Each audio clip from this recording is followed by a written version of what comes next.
नमस्कार दोस्तों, जय माता दी, जय श्री राम। तो दोस्तों, इस समय मैं आर्मेनिया में हूँ और आपको पता ही है कि आर्मेनिया में इस समय बहुत ठंड पड़ चुकी है। ठीक है भाई, जैकेट डाल रखी है, 2-3 है। ठीक है, नीचे इनर वगैरह भी डाला हुआ है, बहुत सर्दी हो रखी है भाई। तो भाई आज की वीडियो में हम बात करेंगे कि आर्मेनिया ने इस समय अपने वीज़ा में कौन कौन से चेंजेस कर दिए हैं।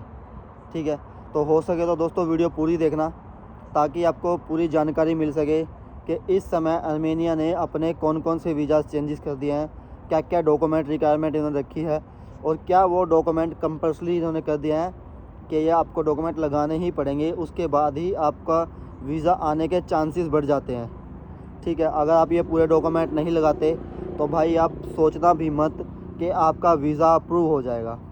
ठीक है, तो दोस्तों जैसा आप सब जानते हो कि मैं पिछले 1.5 साल मुझे होने वाला है, मैं आर्मेनिया में हूँ। ठीक है भाई, अभी रात का समय था, मैं थोड़ा बाहर निकला था तो मैंने सोचा कि आपको ये जानकारी भी दे दूँ कि वीज़ा के बारे में कि आर्मेनिया ने कौन कौन से चेंजेस अब करने शुरू कर दिए हैं, कर दिए हैं ऑलरेडी।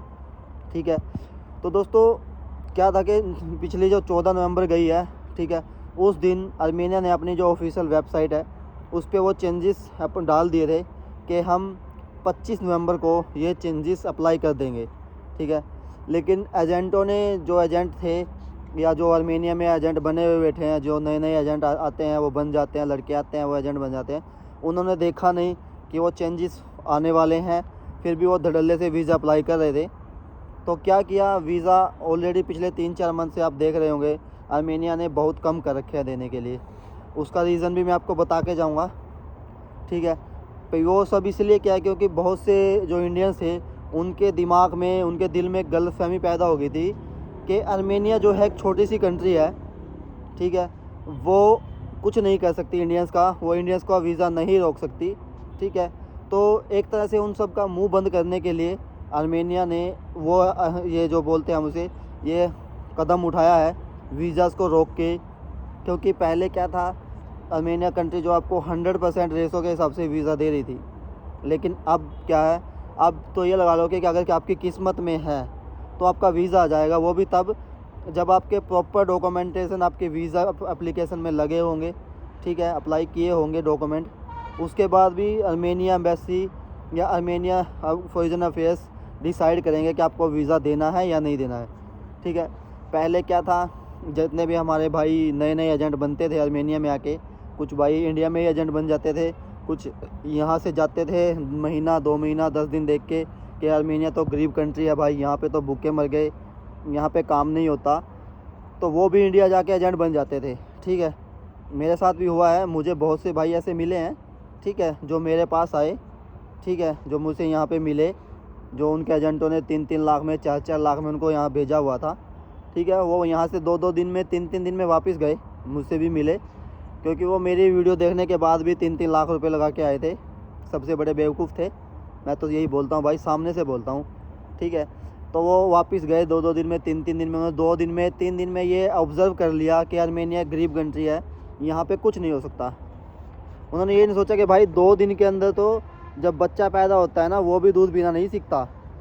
ठीक है, लेकिन उन भाइयों ने 2 दिन में, 3 दिन में ये ऑब्ज़र्व कर लिया कि आर्मेनिया एक गरीब कंट्री है, यहाँ से हमारा कुछ नहीं हो सकता। वो वापस चले गए और वहाँ जाके वो एजेंट बन गए। क्योंकि उन भाइयों के, बहुत से भाइयों के मेरे पास भी मैसेज आए कि भाई हमें वीज़ा दे देंगे, हम आपको, हम हमारे साथ डील करो, हम ये कर देंगे, हम रीच करा देंगे आपकी। ठीक है, वो सब जाके एजेंट बन चुके हैं। अब आर्मेनिया ने इन सब का ही मुंह बंद करने के लिए ये सारे चेंजेस किए हैं।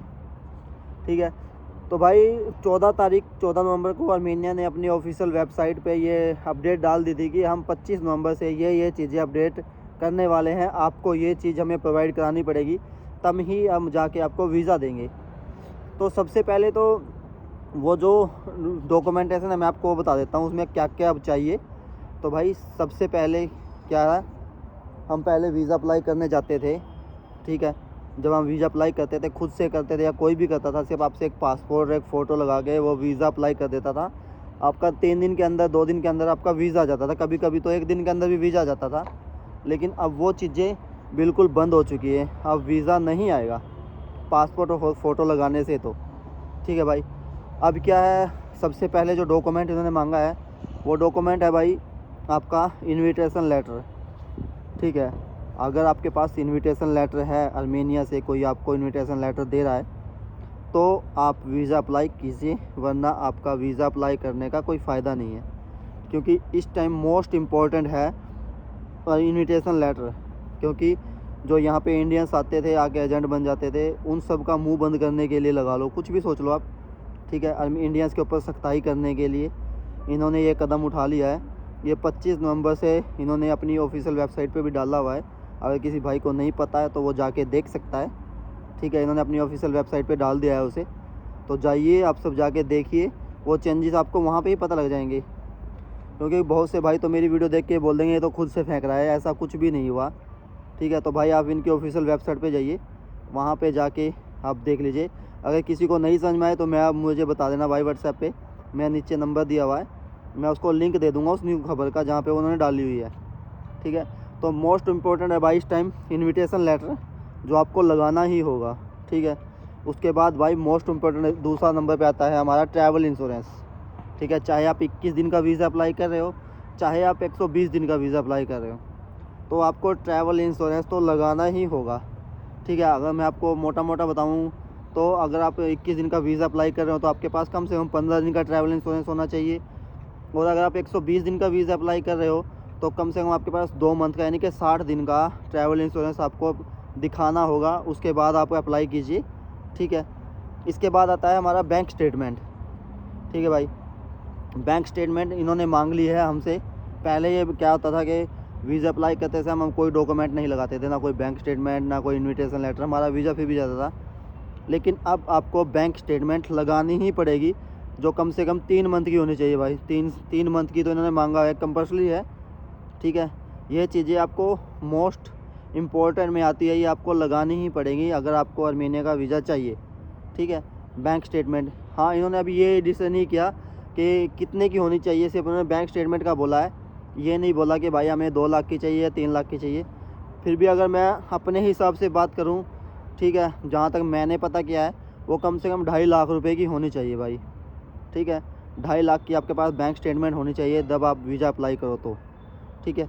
उसके बाद आपको दोनों तरफ की टिकट्स, आने और जाने की दोनों कन्फर्म टिकट आपको लगानी पड़ेगी, क्योंकि ये चीज़ भी उन्होंने अपनी ऑफिशियल वेबसाइट पर डाली हुई है। पहले जब वीज़ा अप्लाई करते थे आज से 2 से 3 मंथ पहले कोई टिकट वगैरह नहीं लगाता था, ठीक है, क्योंकि बहुत से अपने खुद से एजेंट बन जाते थे, ठीक है भाई। तो आपको अब दोनों तरफ की टिकट लगानी पड़ेगी, ठीक है। उसके बाद आता है भाई आपका होटल बुकिंग, ठीक है। आपको होटल बुकिंग भी लगाना पड़ेगा। उसमें आपके पास ऑप्शन है, आप कंफर्म भी लगा सकते हो या आप प्रॉपर्टी एट द पे वाली भी लगा सकते हो, ठीक है। उसका मतलब होता है कि आप पैसे प्रॉपर्टी पे जाके पे करोगे, वो भी लगा सकते हो। वो आपको बहुत सी वेबसाइट्स हैं, वहाँ से आपको ईज़िली मिल जाएगा, ठीक है। उसमें पैसा नहीं लगता, कोई भी फ्री में बुकिंग हो जाती है वो होटल बुकिंग, वो भी आप लगा सकते हो, ठीक है भाई। इसके बाद आता है भाई आपको आइटनरी लगानी पड़ेगी, ठीक है। वो आपको बनानी होती है, ठीक है। जिसके पास दिमाग है वो तो कर लेता है, जिसके पास नहीं होता वो नहीं कर पाता। कवर लेटर भी आपको बनाना पड़ेगा, वो भी आपको लगाना पड़ेगा। ये ऑप्शनल है दोनों। और आपका ITR भी अभी ऑप्शनल है। ITR इन्होंने प्रॉपर नहीं मांगी है, वो उसमें नहीं आती, वो आपका ऑप्शनल है।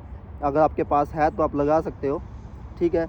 और आपका कोरोना वैक्सीन सर्टिफिकेट, वो भी ऑप्शनल है, अगर आपके पास है तो आप लगा लीजिए, ठीक है। यानी कि आपका आइटनरी, कवर लेटर और ITR और कोरोना लेटर, ये आपका ऑप्शनल है। आपको ये अगर है तो लगा दीजिए, नहीं है तो मत लगाइए, कोई दिक्कत नहीं है। लेकिन सबसे पहले इनविटेशन लेटर, ठीक है, ट्रैवल इंश्योरेंस, ठीक है, बैंक स्टेटमेंट, ठीक है भाई, आपका क्या बोलते हैं ऐसे टिकट आने जाने की कंफर्म, और आपका होटल बुकिंग, ये 5 चीज़ें तो आपको लगानी ही पड़ेंगी। सबसे मोस्ट इम्पोर्टेंट है, ये चीज़ें आपको लगानी ही लगानी पड़ेंगी, ठीक है। ये चीज़ें लगाने के बाद भी आर्मेनिया एम्बेसी ये डिसाइड करेगा कि आपको वीज़ा देना है या नहीं देना है, ठीक है। क्योंकि बहुत से भाई क्या कर रहे हैं कि आजकल इनविटेशन लेटर भी लगा देंगे, फिर वो सोचेंगे कि भाई क्या करें, अब ये हो गया वो हो गया, अब तो वीज़ा आ जाएगा। लेकिन नहीं भाई, अभी आर्मेनिया ने अपने पूरी तरह से हाथ नहीं खोले हैं। सिर्फ उसने आपको एक चीज़ें बता के अपनी मुट्ठी बंद कर रखी है, ठीक है। हम बोलते हैं ना देसी भाषा में कि उसने हमें ये चीज़ें बता के अपनी मुट्ठी बंद कर ली है, ठीक है। उसके बाद ये सारे डॉक्यूमेंट आपको लगाने पड़ेंगे। उसके बाद भी आर्मेनिया एम्बेसी के हाथ में है वो आपको वीज़ा दे या ना दे, ठीक है। तो मेरे जितने भी भाई वीडियो देख रहे हैं, तो भाई जब भी आप अपना वीज़ा अप्लाई कर रहे हो तो ये डॉक्यूमेंट्स ज़रूर लगाइए, वरना आपका वीज़ा नहीं आएगा, ठीक है। अब बात करते हैं इन्होंने ये नहीं सख्ताई क्यों की है। तो भाई एक तो जो अभी बात चल रही है यहाँ पे, आर्मेनिया यूरोपियन यूनियन में जाने वाला है, ठीक है। वो इस मंथ के लास्ट तक या नेक्स्ट मंथ में भी जा सकता है। 99% तो पूरे चांस बन चुके हैं कि वो जाएगा, 1% है कि कुछ भी हो सकता है, ठीक है।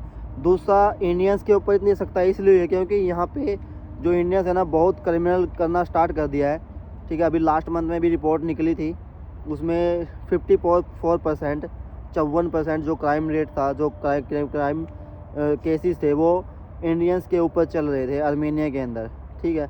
मैंने एक वीडियो में बताया भी था, ठीक है। 54% केसेस इंडियंस के ऊपर चल रहे थे। बहुत सी इलीगल एक्टिविटीज़ यहाँ पे इंडियन ने कर दिया है, जिसके कारण उन्होंने इंडिया के खिलाफ़ थोड़ा सख्त रवैया अपना रखा है वीज़ा के रूप में। तो हो जाएगा भाई, सब कुछ ठीक हो जाएगा धीरे धीरे। तो नेक्स्ट वीडियो में हम बात करेंगे कि अभी अगर आपको वीज़ा चाहिए तो उसके लिए मिनिमम आपका ख़र्चा कितना होना चाहिए, तो वो वीडियो भी जरूर देखेगा। तो मिलते हैं हम हमारी नई वीडियो में। जय माता दी, जय श्री राम।